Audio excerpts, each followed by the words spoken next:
19 century का Europe, जब industrial revolution के बाद पैसा तो था लेकिन अपॉर्चुनिटीज लिमिटेड थी और कॉलोनियल एक्सपेंशन ने लोगों के दिमाग में एक ही सपना भर दिया था, नया देश, नया सोना और बिना मेहनत के अमीरी। इसी माहौल में एक आदमी स्टेज पर आता है जिसका नाम था ग्रेगर मैकग्रेगर, और वही आदमी हिस्ट्री के सबसे ऑडेशियस और सिनेमैटिक फ्रॉड्स में से एक को जन्म देता है। मैकग्रेगर असल में ब्रिटिश आर्मी का एक्स ऑफिसर था जिसने साउथ अमेरिका के इंडिपेंडेंस वॉर्स में थोड़ा बहुत एक्सपीरियंस लिया था, और इसी बैकग्राउंड का यूज करके उसने खुद को एक इंटरनेशनल हीरो और एक्सप्लोरर के रूप में प्रोजेक्ट करना शुरू किया। यूरोप वापस आकर उसने क्लेम किया कि सेंट्रल अमेरिका के मॉस्किटो कोस्ट के पास एक सॉवरेन स्टेट मौजूद है जिसका नाम पोयाइस है, और वो उस देश का कज़ीके या रूलर है जिसे लोकल नेटिव्स ने लैंड ग्रांट दिया है।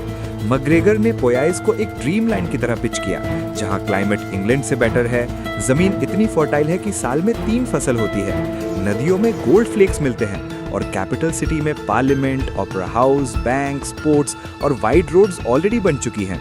ये सिर्फ बोलने तक सीमित नहीं था, उसने फौज ट्रीटीज दिखाई, इलैबोरेट मैप्स पब्लिश करवाए जिसमें रिवर्स, सिटीज और डिस्ट्रिक्ट्स मार्क थे, एक ऑफिशियल लुकिंग फ्लैग और कोट ऑफ आर्म्स डिजाइन करवाया, हत्ता के पोयाइस की अपनी करेंसी प्रिंट करवाई, लैंड सर्टिफिकेट्स इशू किए और एक पूरा गाइड बुक लिखवाया, स्केच ऑफ द मॉस्किटो शोर, जो बिल्कुल एक लेजिटिमेट ट्रैवल और इन्वेस्टमेंट मैनुअल जैसा लगता था। लंदन, एडिनबर्ग और पेरिस जैसे फाइनेंशियल सेंटर्स में मैकग्रेगर ने हाई सोसाइटी सैलॉन्स और इन्वेस्टर मीटिंग्स में अपीयरेंस दी, जहां उसने पोयाइस के सॉवरेन बॉन्ड सेल किए। लोगों को लगा कि ये एक नया अमेरिका बनने जा रहा है और अर्ली इन्वेस्टर्स करोड़पति हो जाएंगे। British aristocrats, bankers, retired officers और बिजनेसमैन ने बिना ग्राउंड वेरिफिकेशन के अपना पैसा लगा दिया, क्योंकि उनके लिए मैकग्रेगर एक रिस्पेक्टेबल सोल्जर और जेंटलमैन था, और उस जमाने में बैकग्राउंड और एक्सेंट भी ट्रस्ट का बड़ा फैक्टर होता था।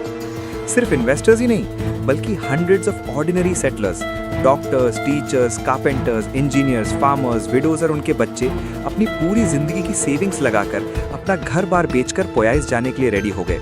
उनके हाथ में फेक पोयाइस बैंक नोट्स, पॉकेट्स में लैंड डीड्स और दिमाग में एक परफेक्ट फ्यूचर का सपना था, जहां वो जंगल के बीच एक डेवलप्ड यूरोपियन स्टाइल सोसाइटी बसाने जा रहे थे। लेकिन जब 1822 के आसपास पहले शिप्स सेंट्रल अमेरिका के कोस्ट पर पहुंचे तो उनका सपना एक नाइटमेयर में बदल गया। वहां न कोई सिटी थी, न पोर्ट, न गवर्नमेंट बिल्डिंग्स, न फूड सप्लाईज, सिर्फ घना जंगल, मार्शलैंड, पॉइजनस इंसेक्ट्स और मलेरिया। लोग शॉक में आ गए, टेंट्स लगाए गए, लेकिन कुछ ही हफ्तों में भूख, डिहाइड्रेशन और डिजीज से लोग मरने लगे। बच्चे और बुजुर्ग सबसे पहले शिकार बने, और जो लोग बचे वो किसी तरह नियर बाय ब्रिटिश कॉलोनीज जैसे बेलीज तक पहुंचकर अपनी जान बचा पाए। जब सर्वाइवर्स की कहानी यूरोप वापस पहुंची तब जाकर पोयाइस का झूठ सामने आया। न्यूज़पेपर्स ने इसे नेशन साइज्ड फ्रॉड कहा, इन्वेस्टर्स पैनिक में आ गए, बैंक्स और फाइनेंशियल इंस्टीट्यूशंस का ट्रस्ट हिला, और ये स्कैम उस दौर के फाइनेंशियल बबल और इंस्टेबिलिटी का एक सिंबल बन गया। लेकिन सबसे शॉकिंग ट्विस्ट ये था कि इतनी डेथ्स और लॉसेस के बाद भी ग्रेगर मैकग्रेगर तुरंत जेल में नहीं गया। वो फ्रांस भाग गया और वहां भी पोयाइस को लेकर नई स्कीम लॉन्च करने की कोशिश की, नए बॉन्ड्स इशू किए, नए सेटलर्स रिक्रूट करने की प्लानिंग की, जब तक अथॉरिटीज को असली सच समझ नहीं आया। मैकग्रेगर के केस में लॉ भी कंफ्यूज था, क्योंकि टेक्निकली उसने देश बनाया था और इंटरनेशनल वेरिफिकेशन के स्टैंडर्ड्स तब क्लियर नहीं थे। इसी लूप होल के फायदा उठाकर वो जिंदगी के आखिरी सालों तक एक रिस्पेक्टेबल पेंशन के साथ जीता रहा।